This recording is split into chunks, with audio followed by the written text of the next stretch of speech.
Watch Ana Kasparian of the Young Turks expose the dirty secret of Gavin Newsom. Folks, this is incredible, all right? We actually have people on the left who are now bashing Democrats. I never thought I would see the day. So with all that being said, we are going to get right into it. But first, do me a huge favor here. Like our video and share it around so we can keep bringing you all this great, hard-hitting content.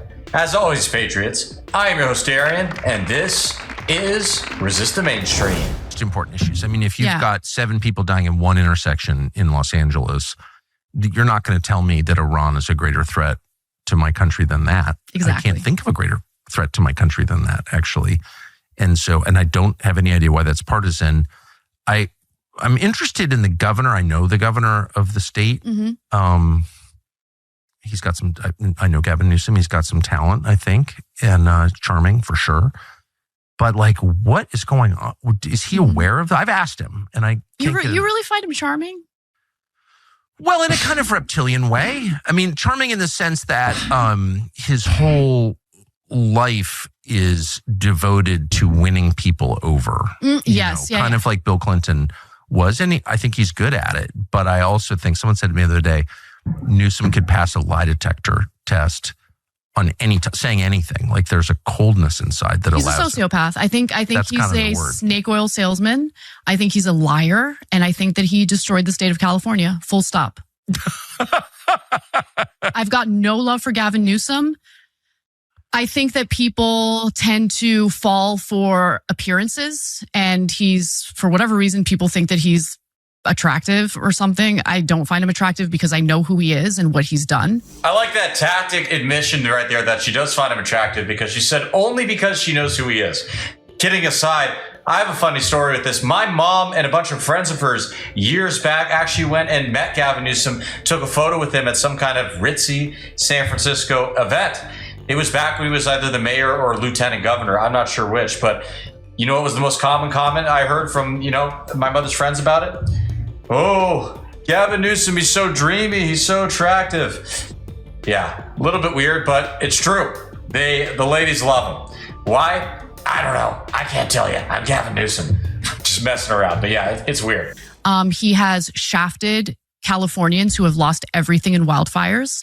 The fire in Paradise, California was absolutely devastating. An entire community burnt down as the result of PG&E, Pacific Gas and Electric, that's the utility company, refusing to upgrade their aging equipment. Their equipment is over 100 years old. And so what started that fire was this metal hook that had eroded to the point where it broke.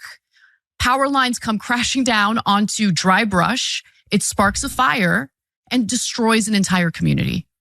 Okay.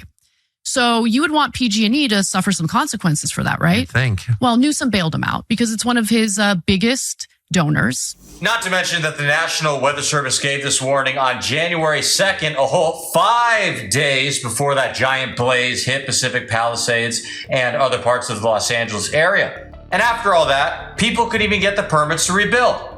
Isn't that curious? And of course, no bailout for those people. It's really disgusting. So many people were left homeless because of that. And what did Newsom do for them, or the state of California for that matter? Absolutely nothing.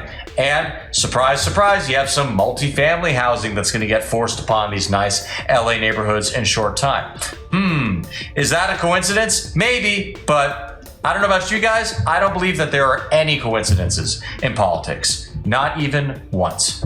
And how could anybody forget that fire chief, the DEI hire lady who said, hey, some people say that, can you carry me out of a fire? Maybe a woman should be a firefighter. And I say, well, you shouldn't have gotten stuck there. She also emphasized that it was very important for people to look like her, for victims to be able to look like the firefighter saving them.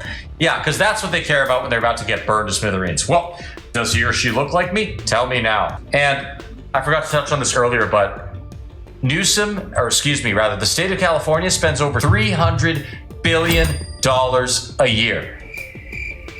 And they can't give anything to the fire victims? It's just sick. He recently, in an interview, I can't remember, he's been doing these podcast interviews to kind of rebrand himself as some sort of common sense guy. I've turned it down. Yeah. Don't fall for it I'm because not. it's total BS. But, he said something along the lines of, oh, I take personal accountability. I made a big mistake by getting caught. I was at the French Laundry. It's like some ritzy, fancy restaurant during COVID after I told Californians, don't get together with family members during the holidays. It's very dangerous, whatever.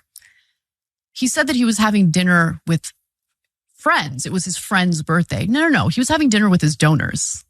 So even in the context where he's pretending to take accountability, he's lying straight to everyone's face.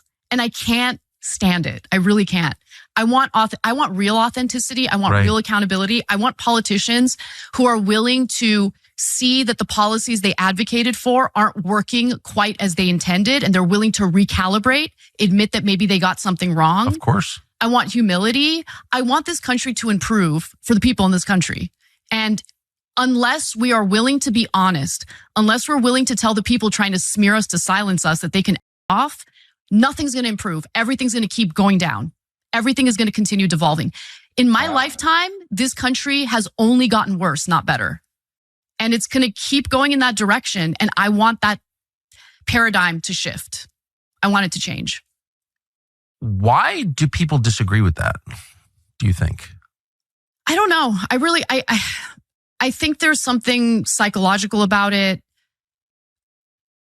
I think that we've been conditioned to think of politics as black and white, good and bad, but I think it's more complicated than that. It's also just a matter of cognitive dissonance. There are so many people who say they want to eat healthier or drink less, and then, oops, having another ho-ho, eating another Oreo, stuffing more down my throat. Oh, well, I got sad tonight. I had to drink. Many such cases. And then with Democrats, I hate the homelessness. It's out of control. What? You want me to vote for Republican? You're crazy. I think most Americans are good people who want good things for everyone. But I think the media kind of conditions us to hate the other side, whatever the other side really is.